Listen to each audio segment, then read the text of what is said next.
बीबी सकीना के कहने पर इमाम हुसैन और बीबी ज़ैनब से इजाजत लेके पानी लेने के लिए नहर फरात की तरफ बढ़े तो तारीख ने लिखा ऐसा शेर की तरह हमला किया कि फौज यजीद के सिपाही हिलने लगे। हजारों के लश्कर को चीर के जब हजरत अब्बास नहर फरात तक पहुँचे तो पहला कदम नहर के किनारे पे रख के फरमाते हैं, अरे पानी तू यहाँ मारा मारा फिरता है, क्या तुझे पता नहीं हुसैन के बच्चे 3 दिन से प्यासे हैं। जनाब अब्बास का ये रौब देख के पानी तड़पने लगा और नहर फरात में कुछ ऐसी हलचल मची कि वो अपने कद से ऊंचा होने लगा और ख़याम हुसैनी की तरफ बढ़ने लगा। इतने में जनाब अब्बास के कानों तक ये आवाज आती है, ऐ अब्बास इस पानी को हुक्म न दे कि वो हुसैन के खेमे की तरफ रवा हो, क्योंकि अल्लाह की मर्जी ये है कि अल्लाह की तमाम नेमतें अल्लाह के महबूब के घर से दूर रखी जाएं, ताकि वो हर सख्ती सहकर भी अल्लाह के दीन को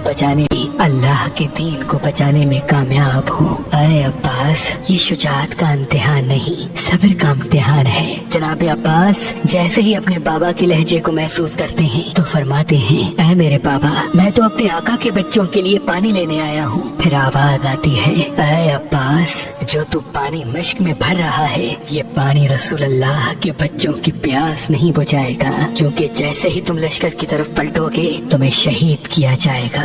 इस मश्क के पानी को जमीन पे बहाया जाएगा और आले नबी तेरे अलम को गिरते हुए देख के ज़ारो कतार रोते रहेंगे। जब ये बात जनाब अब्बास के कानों तक पहुंची तो उस वक्त आप पानी को मश्क में ले रहे थे और आपके दोनों हाथ नहर फरात में थे। आपने उस वक्त दुआ मांगी कि ऐ मेरे अल्लाह मेरी आकाज़ादी सकीना से पहले इन हाथों को पानी लगा है। अब जब मेरी आकाज़ादी या मेरा मौला मेरी लाश को देखे तो ये हाथ मेरे साथ ना हो। ये मंजर वो घोड़ा देख रहा था जिसपे जनाब अब्बास सवारी करके नहर तक आए थे। आपने घोड़े को देखा और फरमाया, ऐ मेरे घोड़े तू भी 3 दिन से प्यासा है, पानी पी ले। घोड़ा रो के कहने लगा, ऐ मेरे आका जैसे ही आप नहर पे आए हैं आपने पानी की एक बूंद भी नहीं पी। आप मेरे आका हैं, आपसे पहले मैं कैसे पानी पीऊं? पहले आप पानी पिए उसके बाद मैं पानी पीऊंगा। बस घोड़े ने जैसे ही ये कहा जनाब अब्बास ने सकीना के खेमे की तरफ मुंह किया और फरमाया, ऐ मेरे घोड़े जब तू अपने आका के बगैर पानी नहीं पीता तो मेरा आका हुसैन 3 दिन से प्यासा है, उनके बच्चे प्यासे हैं, मैं उनके बगैर कैसे पानी पीऊं? बस जनाब अब्बास मश्क को लेके जैसे ही खयाम की तरफ बढ़ते हैं तो फौजी यजीद में ये आवाज बुलंद होती है कि चाहे कुछ भी हो हुसैन के खेमों तक पानी न पहुँचे। चारों तरफ से जनाब अब्बास पे हमला किया गया और एक जालिम दरख्त के पीछे से छुप के जनाब अब्बास के बाजू पे वार करता है।